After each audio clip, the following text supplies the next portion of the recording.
আসসালামু আলাইকুম, সবার কি অবস্থা, কেমন আছেন? আমরা বিদেশে যারা আছি তারা তো জানি বর্তমান সৌদির অবস্থা খুবই খারাপ। তো এর মধ্যে দেখা গেছে দৈনিক 500-700 লোক পাঠাইতেছে দেশে পুলিশে বর্তমানে। সৌদি হজের টাইম এই সময় একটা অভিযান চলে। তারপর আমরা দেখতেছি দৈনিক 500-600 লোক যাইতেছে ঠিকই, কিন্তু আবার আইনও সংখ্যা কোনো কম না। দৈনিক যেমন যাইতেছে তেমন আইতেও আছে।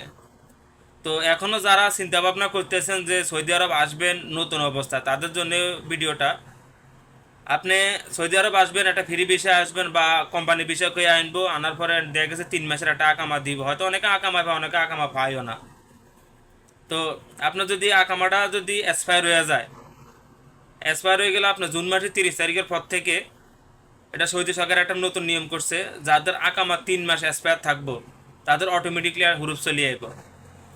তাইলে আবার হুরুপ চলে এলে হয়তো আপনার 60 দিনের মধ্যে দেশে চলে যেতে হইব, আর নতবা কোনো জায়গায় কপালা হইতে হইব। তো কপালা ওরা এতটা সহজ না।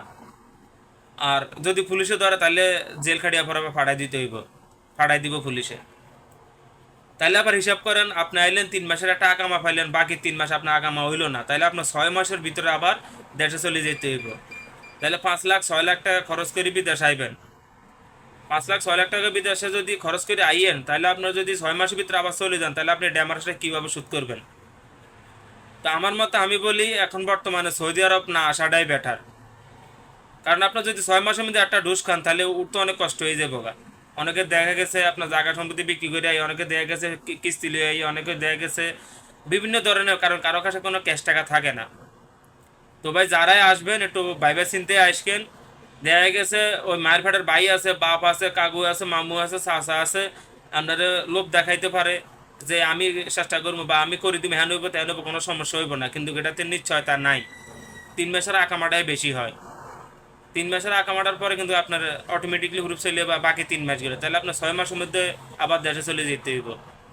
তো যারা নতুনভাবে আসতে চাইতেছেন তারা তারা একটু ভাই চিন্তা ভাবনা করে আইসেন।